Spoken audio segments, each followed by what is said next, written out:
Hello everyone, आप सभी का स्वागत है हमारे यूट्यूब चैनल में। तो जैसा कि हमने लास्ट एपिसोड में देखा था कि जियांग की सिस्टम उसे ये धमकी देती है कि उसे सिर्फ 24 घंटे के अंदर ही अंदर एक नया डिसाइपल ढूंढ के अपने सेक्ट में भर्ती करवाना है, और अगर वो इस टास्क को कंप्लीट नहीं करता तो इस बार उसे गंजेपन का सामना करना पड़ेगा। अब यही सोच करके कि उसे नया डिसाइपल वहाँ मिल जाएगा, वो प्लेस ऑफ इमॉर्टैलिटी पहुँचता है, जहाँ पे कंपटीशन का टाइम भी आ चुका होता है, जहाँ हेतिन और वो लड़का चिन हाओ एक दूसरे से कम्पीट करेंगे कि कौन बेहतर है। लेकिन हमने देखा था जो इवल ब्लड सेक्ट वाले होते हैं उनकी इवल मंशा ही होती है, और वो अपने डिसाइपल यानी चिन हाओ को जिताने के लिए उसे एक खास किस्म का एक्लीजर देते हैं, जिसे खाने से उसकी शक्तियों में तो वृद्धि हो जाएगी, लेकिन उसके साइड इफेक्ट में चिन हाओ की मौत भी हो सकती है। अब हेतिन यहाँ पे इतना ज्यादा मोटिवेट हो चुका होता है कि वो चिन हाओ पे भारी पड़ने लगता है। फिर चिन हाओ यहाँ पे इविल वे में जीतने के लिए उसी एक्लीजर को खा लेता है और उसकी शक्तियों में वृद्धि हो जाती है, जहाँ जियांग हेतिन को ये सलाह देता है कि तुम्हें यहाँ पे अटैक नहीं, सिर्फ और सिर्फ डिफेंस करना है। लेकिन हेतिन अब यहाँ पे अपने मन पे अड़ जाता है, क्योंकि वो उस चिन हाओ के बुलीनेस को अब और ज्यादा सह नहीं सकता था, इसीलिए अपने फाइटिंग स्टाइल को ही वो चेंज कर देता है और यहाँ डिफेंस नहीं, अब वो अटैक करने की सोच रहा था। आगे हम देखते हैं कि हेतिन इतने आत्मविश्वास के साथ यहाँ पे अटैक करता है कि चिन हाओ के एक्लीजर खाए हुए अटैक को भी नलीफाई कर देता है और वो औंधे मुंह नीचे गिर जाता है। अब यहाँ हेतिन की जीत होती है और सारे उसकी जीत की खुशी में चीयर कर रहे होते हैं कि इतने में जो इविल ब्लड सेक्ट का लीडर होता है उसकी यहाँ लालच जाग जाती है और वो दूसरे सेक्ट के डिसिपल्स को अब चोरी करने पे आधम का था। वो हेतिन पे ऐसा अटैक करता है मानो वो उसे कैप्चर करते हुए उसे हिप्नोटाइज करके अपने सेक्ट में भर्ती कर लेगा। लेकिन हम वही देखते हैं कि जियांग इस वशीकरण के जादू को एक पल में ही कट कर देता है, जिससे उसका लीडर वहीं गिरा पड़ा होता है और जियांग उसे कह रहा होता है कि तुम्हारी हिम्मत कैसे हुई मेरे डिसाइपल को चोरी करने की। ये सिर्फ मेरे ही डिसाइपल है और हमेशा सिर्फ मेरे ही सेक्ट इमॉर्टैलिटी सेक्ट को बिलोंग करेंगे। आगे उसी सेक्ट का एल्डर जियांग से यहाँ माफी मांगने लगता है और वो लीडर को ना मारने की उससे आग्रह करता है। यहाँ पे जियांग सबकी नज़र में काफ़ी ऊपर उठ जाता है और वे लोग सभी अब वापस जाने को तैयार होते हैं। तभी जियांग की सिस्टम उसे याद दिलाती है कि अब गंजा होने में उसे सिर्फ 1 घंटा 41 मिनट और 55 सेकंड बाकी है, तो उसे जल्द से जल्द करना होगा और एक नया डिसाइपल ढूंढना होगा, वरना वो गंजा कर दिया जाएगा। अब बेचारा जियांग सोचने लगता है कि वो एक नया डिसाइपल कहाँ ढूंढे कि तभी उसे नज़र चिन हाओ पे पड़ती है और वो सोच रहा होता है कि कहीं इसी क्यों ना मैं अपना डिसाइपल बना लूं। कि तभी वो जो धोखेबाज लड़की होती है जिसने पावर के लालच में यहाँ हेतिन को धोखा दिया था, फिर से वो पलट जाती है, मानो जैसे उसकी नेचर थाली के बैगन जैसी हो। यहाँ वो हेतिन से आग्रह करने लगती है कि उसे अपने साथ ले जाए, क्योंकि चिन हाओ उसे बिल्कुल भी अच्छा ट्रीट नहीं करता और वो अब वापस से उसके पास आना चाहती है। यहाँ हेतिन भी ईंट का जवाब पत्थर से देता है, ये कहते हुए कि पारो अब हमारे और तुम्हारे बीच के रास्ते अलग अलग हैं, दोनों अलग अलग ही जाएंगे। अब चिन हाओ जो अब उस लड़की की इस तरह से बदली हुई फितरत देखता है तो वहाँ एक एक करके वो उसकी सच्चाइयाँ गिनवाने लगता है कि तुम बदबूलाल लड़की, मैंने तुम पे इतना ज्यादा एहसान किया, तुम्हें अपने सेक्ट में लेकर और फिर मुझसे ही मुंह फेर रही हो। यहाँ वो लड़की भी पीछे नहीं हटती, वो भी चिन हाओ के राज खोलने लगती है। अब यहाँ इन दोनों एक दूसरे के छुपे हुए राज इस तरह से जाहिर कर रहे होते हैं कि जिसे सुन के बाकियों को सिर्फ हंसी ही आ रही होती है। अब ये सब सुनते हुए जियांग जो होता है उसे अपना नया डिसाइपल बनाने का डिसीजन वहीं गिव अप कर देता है। अब आगे हम देखते हैं कि रात हो जाती है और वे सभी के सभी अपने सेक्ट की ओर पैदल ही बढ़ रहे होते हैं। यहाँ पे जियांग को फिर उसकी सिस्टम याद दिलाती है कि आप गंजा होने में सिर्फ 8 मिनट और 43 सेकंड बाकी हैं। कि तभी वो हेतिन जो सबको लीड करते हुए आगे ले जा रहा होता है, उससे जियांग पूछता है कि आखिर तुम हमें कहाँ ले जा रहे हो। कि तभी अपने वो ख्यालों से होश में आता है और देखता है कि वो ना जाने किस जगह पे आ चुके हैं। वो एक डिमोनिक कल्ट में प्रवेश कर चुके होते हैं और उस सेक्ट के डिसाइपल्स इनका रास्ता रोकते हैं, ये कहते हुए कि तुम्हारी हिम्मत कैसे हुई हमारे रीजन में कदम रखने की। अब आगे हमें यहाँ पे एक बंदे की एंट्री दिखाई जाती है जो काफी डिमोनिक वे में उनसे कह रहा होता है, क्या तुम मुझे ढूंढ रहे हो। अब जैसे ही वो अपीयर होता है, जियांग की सिस्टम उसे बताती है कि यही उसका नया डिसाइपल है। इसका नाम जुआन होता है और वो उन डिमोनिक कल्ट के लोगों को चुन चुन करके मार रहा होता है, क्योंकि वो डिमोनिक कल्ट के लोग इसे ही ढूंढ रहे होते हैं। अब आगे जुआन उनसे कहता है कि तुम लोगों ने मेरी पूरी फैमिली मेंबर्स के स्किल को ले लिया और अब उन्हें मारने भी आए हो, तो मैं तुम लोगों को ऐसा नहीं करने दूंगा। कि तभी उस सेक्ट लीडर अपने फ्लाइंग ड्रैगन की पावर को एक्टिवेट करता है और वो अब एक ऐसे ट्रिक का यूज करते हुए उस जुआन को रोकने की कोशिश करता है, जिसमें उसके बाकी के सारे डिसाइपल एक के बाद एक जुआन के ऊपर ही गिर के उसे दबाने की कोशिश कर रहे होते हैं। अब ये बहुत फनी होता है देखने में कि एक बंदे पर सारे लदे पड़े होते हैं। अब इस फनी मोमेंट पे यहाँ जुआन के डायलॉग्स की एंट्री होती है। वो कहता है कि इसे छोड़ दो, ये मेरा आदमी है। जिस पे वो लीडर कहता है कि तुम किस खेत की मूली हो जो कि मुझे ऑर्डर दे रहे हो और किस प्रेशर से तुम उसे छुड़ाओगे। जिस पे जुआंग वहाँ पे गॉड प्रेशर का यूज करता है। अब ये प्रेशर इतना ज्यादा होता है कि सारे उसके नीचे दब रहे होते हैं अब सभी लोग उस प्रेशर से बचने के लिए जियांग से अपनी जिंदगी की भीख मांग रहे होते हैं कि तभी जियांग एकदम स्टाइल से चलते हुए जुआन के पास आता है और उसे कहता है कि अब तुम्हें मेरे साथ चलना होगा क्योंकि तुम अब मुझसे बिलोंग करते हो। अब आगे वहाँ पे एक पोर्टल ओपन होता है और सभी लोग वापस अपने सेक्ट में आते हैं, जहाँ पे जुआंग एकाएक सवाल करने लगता है। तो उसके सवालों का जवाब देते हुए जियांग बताता है कि अब से वो उसका टीचर है और वो इस इमॉर्टल सेक्ट का हेडमास्टर भी है और मैं आज से चाहता हूँ कि अब तुम मेरे डिसिपल बन जाओ। अब टीचर की पूरी बात खत्म करने से पहले ही जुआंग अपने घुटने टेक देता है और कहता है कि मुझे स्वीकार है आपका डिसिपल बनना।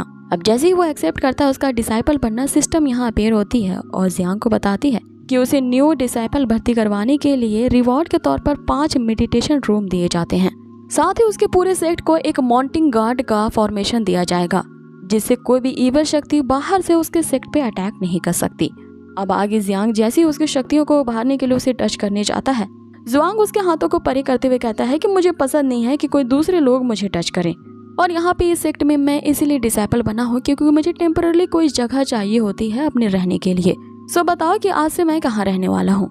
जिस पे जियांग सोचने लगता है कि ये तो बड़ा सख्त लौंडा उसके हाथ लगा है। आगे वो अपनी टोटी पोटी झोपड़ी और झुग्गी को दिखाते हुए कहता है कि ये तुम्हारा अगला घर होगा। जिस पे जुआन अपने चारों तरफ झोपड़ी के बने हुए रूम्स को देखते हुए यहाँ पे अनसेटिस्फाइड होता है और वो कहता है कि बस यही है तो वो इतनी जबरदस्त जगह में कैसे रह सकता है। जिस पे बाकी के डिसाइपल्स अपने इस सेक्ट की खूबियां बताने लगते हैं, हालांकि उन्हें कोई खूबी नहीं दिखती, फिर भी वो काफी एलैबोरेट करके यहाँ बताते हैं कि यहाँ बस ऊंची ऊंची पहाड़ हैं, यहाँ पे एक गहरा डीप वाटर है जहाँ पे एक ड्रैगन स्पिरिट रहता है और हमारे इस हम्बल हाउस में पूरी यूनिवर्स जैसा स्पेस है। हम इसमें काफी लग्जरियस के साथ रहते हैं लेकिन काफी अपने आप को लो प्रोफाइल दिखाते हैं। अब ये सारी बातें सुनते हुए जुहान यहाँ उल्टे पांव भागने लगता है, ये कहते हुए कि तुम सभी पागल हो गए और मुझे इस पागल खाने में नहीं रहना। आगे वो चिल्लाते हुए यहाँ जुहान से कहता है कि बस सोच लेना कि मैं तुम्हारे कभी डिसेबल था ही नहीं, लेकिन अभी सिस्टम ने उसे जो रिवॉर्ड दिया था उसके सेक्ट के चारों अराउंड एक माउंटेन रिगार्ड होगा और ये गार्ड फॉर्मेशन उसे सेक्ट के बाहर जाने ही नहीं देती। जिस पे जियांग उसे कहता है कि हमारे सेक्ट की एक और खूबी भी है कि इसे एक इनविजिबल माउंटेन प्रोटेक्शन वाले फॉर्मेशन ने गार्ड कर रखा है। अब आगे उसकी सिस्टम उसे बताती है कि जुआन की जो लॉयल्टी पॉइंट्स है वो मात्र 5 पॉइंट है, जो कि काफी कम है और जब भी किसी डिसाइपल का 10 से कम लॉयल्टी पॉइंट्स होते हैं तो होस्ट को किसी भी तरह से अपने डिसाइपल को इस लॉयल्टी पॉइंट्स को बढ़ाना होगा और अगर ये पॉइंट 10 पॉइंट से ज्यादा बढ़ेंगे तो सिस्टम उसे एक नया रिवॉर्ड देगी, जो कि है कि हेवन लेवल की शॉर्ट टेक्निक। और इस टेक्निक का यूज करते ही एक ही अटैक में 9 कट्स लगते हैं।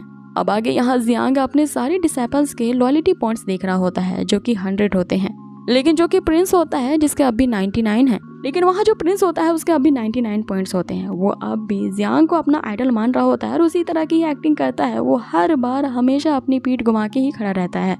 अब जुआंग के लॉयल्टी पॉइंट्स बढ़ाने के लिए यहाँ जियांग उससे कहता है कि मैं जानता हूँ कि तुम इनसिक्योर फील कर रहे हो, सो मैंने जानबूझ करके अपने सेक्ट के अराउंड एक ऐसा फॉर्मेशन क्रिएट किया है ताकि हम पे कोई भी बाहर का दुश्मन अटैक न कर सके। इसलिए अब से तुम्हें ये चिंता करने की जरूरत नहीं होगी कोई दुश्मन तुम्हें चेस करेगा या तुम्हें मारने के लिए हमारे सेक्ट में आ धमकेगा। साथ ही वो उसके लॉयल्टी पॉइंट्स बढ़ाने के लिए ऐसी चिकनी चुपड़ी और भी कई बातें बोलता है और फिर अपने उसी गॉड लेवल स्किल्स की बुक उसके सामने अपेयर करते ही कहता है कि ये हमारे सेक्ट की एक्सक्लूसिव बुक है जो मैंने सिर्फ तुम्हारे लिए बचा के रखी है और इस बुक को पढ़ते ही तुम गॉड लेवल का कुंफू कर पाओगे। अब इस बुक को लेने के बावजूद भी यहाँ जो जुआंग होता है उसके लॉयल्टी पॉइंट से सिर्फ 1 पॉइंट आगे बढ़ती है, जिसे देख के यहाँ जियांग सोच रहा होता है कि किस तरह का ढीठ डिसाइपल उसे अब मिला है जिसे बोतल में उतारना तो काफी मुश्किल हो रहा है उसके लिए। अब आगे जुआंग उस पॉइंट्स को बढ़ाने के लिए उसे एक और एक्सक्लूसिव बुक देता है और इसके बारे में वो बताता है कि ये एक हेवन लेवल का शॉर्ट मैनुअल है जिसके अंदर की लिखी हुई टेक्निक को अगर तुम सीख जाओगे तो तुम पूरे आसमान को ही बर्न कर सकते हो। अब यहाँ पे बहुत कुछ कहते हुए जियांग बातों बातों में अपनी पोल खोल देता है और इस बात को उनके दिमाग से हटाने के लिए कि उसके पास अब कोई भी पावर्स है ही नहीं, वो तुरंत अपने सिस्टम से कहता है कि वो उन 5 मेडिटेशन रूम को जल्द से जल्द यहाँ पे हाजिर करे। और वहाँ पे एकाएक मेडिटेशन रूम अपेयर हो जाता है जिसे देख के दूसरे डिसाइपल शॉक में रह जाते हैं। आगे जियान उस मेडिटेशन रूम की खासियत बताते हुए जुआन से कहने लगता है कि ये मेडिटेशन रूम तुम्हारे सोर्स को क्लियर करेगा, साथ ही ये तुम्हारी कल्टीवेशन को इंक्रीज करेगा और तुम्हें एक पीसफुल माइंड का नेचर देगा। तुम आगे अब से यहीं रहोगे और अपनी ची गैदरिंग के लेवल को और भी ज्यादा कंसोलिडेट करोगे। अब ये सब सुनने के बाद भी जुआन के यहाँ जो लॉयल्टी पॉइंट्स और भी ज्यादा घट जाते हैं और वो मात्र अब 3 पॉइंट्स रह जाते हैं, जिसपे जियांग उससे पूछता है कि आखिर तुम चाहते क्या हो, साफ साफ बता दो। क्योंकि मैं तुम्हारी हर ख्वाहिश को सेटिस्फाइड करूंगा।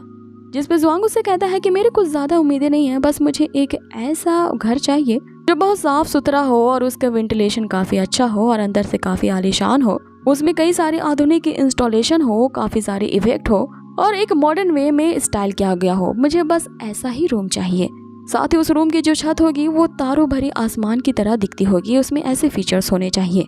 जिसपे जियांग उससे कहता है कि बस इतना ही चाहिए तो तुम सही जगह पे आए हो। अब ये कहते ही जियांग उसे मेडिटेशन रूम में धक्का दे देता है। अब अंदर जाने से पहले यहाँ जुआन चिल्लाते हुए कह रहा होता है कि तुमने कहीं मुझे टॉयलेट में तो नहीं भेज दिया, लेकिन जैसे ही वो अंदर पहुंचता है उसकी आंखें फटी की फटी रह जाती हैं। अब जहाँ पे वो गिनाए हुए वो सारे फीचर्स यहाँ पे उसे दिख रहे होते हैं, लेकिन जैसा कि हमें पता है कि उस मेडिटेशन रूम की एक खासियत होती है कि उसमें रहने वाले को अपने अंदर के डर का सामना करना होगा। अब यहाँ जुआंग के हम अंदर के डर को देखते हैं, जो कि खुद जुआंग ही होता है। उसे अपने अंदर के डेमन से डर लगता है। आगे वो डेमन उसे कह रहा होता है कि तुम ही मैं हूँ और मैं ही तुम हो, लेकिन फर्क सिर्फ इतना है कि तुम ह्यूमन हो और मैं तुम्हारे अंदर का मॉन्स्टर हूँ। अब आगे इन दोनों की फाइट शुरू हो जाती है, जिसपे भारी वो मॉन्स्टर वाला जुआन पड़ रहा था और अब आगे हम उनकी और फाइट देख पाते हैं, लेकिन इससे पहले ही एपिसोड को यहीं फिनिश कर दिया जाता है। सो गाइज, आप लोगों को ये आज का एपिसोड कैसा लगा मुझे कमेंट बॉक्स में जरूर बताएं। बहुत ही जल्द मिलेंगे इसके न्यू एपिसोड के साथ।